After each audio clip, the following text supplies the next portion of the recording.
Hi, this is Andy Hoffman of CryptoGoldCentral.com, the sound money blog of the 21st century, in which I write daily of my vision of the future of money, in which gold plays a passive role and Bitcoin is the center of the universe. Try my free 7-day trial membership and contact me anytime at ahoffman@CryptoGoldCentral.com to ask me about the blog, cryptocurrency and/or precious metal related consultations, and/or the wallet service I work with to help you split out all of your forked coins, including Super Bitcoin and Big Diamond. Today, I'm going to talk about a number of things, including bull and bear markets, financial markets versus the real economy, and the key factors impacting Bitcoin and cryptocurrency today. First, I want to dissociate Bitcoin from the Bitcoin price, which I'll get back to later on. Just as Adam Meister says you shouldn't buy altcoins until you know how to send Bitcoin, you shouldn't buy Bitcoin before you understand what it is. And what it is one of the most impactful technologies of all time, on a par with the internet itself. To understand it best, realize that Satoshi's true vision had nothing to do with 24/7 Bitcoin trading, where speculators seek profits at the expense of competing traders. To the contrary, his peer-to-peer electronic cash system was designed as a platform to enable censure-resistant, efficient, cheap value transfer through a ubiquitous computer network, enabling the circumvention of third parties. Thus, when I see hundreds of crypto exchanges using margin and futures, beholden to governmental regulation, and in many cases offering exorbitant fees for the privilege of using their services, I can't help think of the chair put in the pod of Jodie Foster's time travel ship in Contact, which, though explicitly omitted by the aliens who designed it, was put in by its earthly contractors for safety.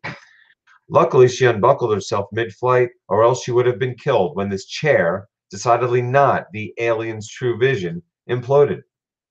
This is, in a nutshell, how I view the modern Bitcoin economy, where Satoshi's true vision is parabolically growing, whilst the shadow economy, dominated by centralized and otherwise tainted exchanges, operates simultaneously in decidedly not yin-yang fashion.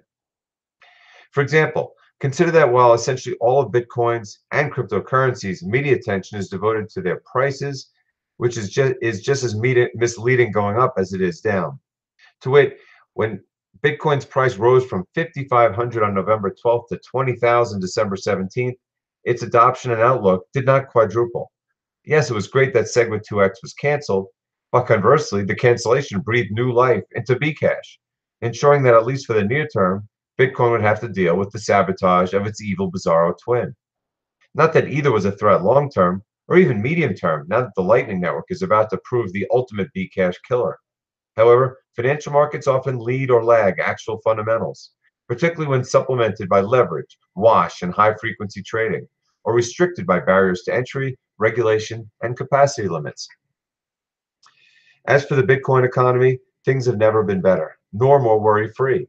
And notice that I say the Bitcoin economy, which is growing in leaps and bounds, as opposed to the crypto economy, given that, with few exceptions, essentially nothing is being accomplished but rank speculation on centralized tokens with no use case, few developers, and best case scenarios with the same likelihood of occurring as divinely inspired miracles.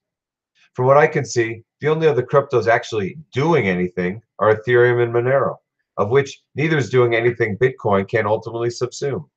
Otherwise, we're talking about thousands of pump and dump schemes, some actually meant for that purpose, and others that will inevitably become them when those involved realize they can't compete with Bitcoin.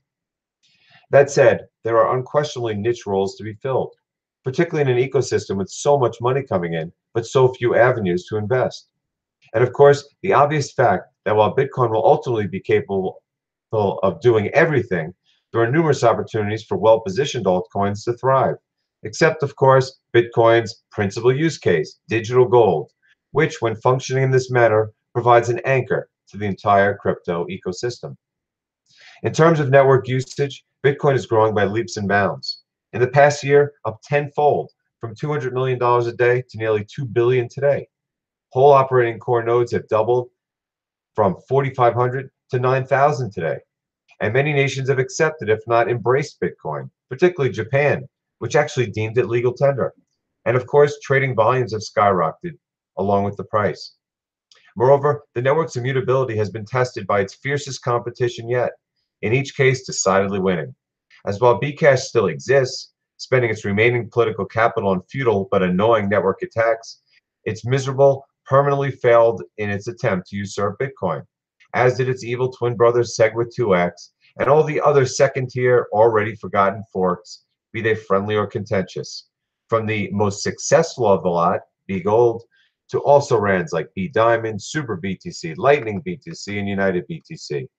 In fact, when B Rhodium completes its airdrop, which is already underway, I'm betting the days of the hard fork will be near their bitter end, in lieu of the far more efficient airdrop process. Lastly, all attempts by the world's power brokers to stop or even slow Bitcoin have failed, as evidenced by the market shrugging off in barely a week China's decision to ban crypto trading and ICOs entirely. Sure, in the midst of the correction we are currently enduring, caused entirely by rampant altcoin speculation, headlines about South Korean regulatory uncertainty get lots of attention, particularly from the hordes of anti-Bitcoin media.